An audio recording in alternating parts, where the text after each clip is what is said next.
Here are my first impressions of Medaka Kuroiwa is impervious to my charms. So this anime is about Mona, who has always been incredibly popular, by her own accounts a real queen bee. Although recently there is one person who doesn't seem to fall for her, Medaka Kuroiwa, an exchange student from Osaka who only gives her the stink eye. Later we learn he's actually smitten with her, but he abstains from displaying it because he's the heir to a cat temple. Not really sure why that detail is thrown in, but maybe it's important down the line. Personally, I love shaking things up, especially with a primarily female POV to an unrequited romance, but there's something about the show that just feels shallow.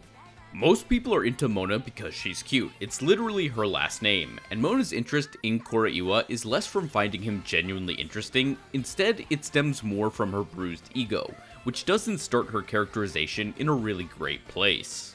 Another issue that some people might have with the show is that it seems to rely on fan service shots a lot, not to the point where I'd find it egregious if there was some dynamic character moments, but with it being the anime's main trick to draw attention, I find it hard to think that the show will have any meaningful developments.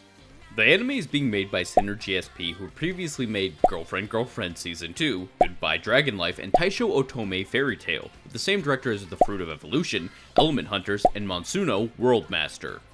Now normally I'm a sucker for a trash romance, but this one seems pretty tame in its premise, and its characters at first glance aren't complex enough to draw my attention.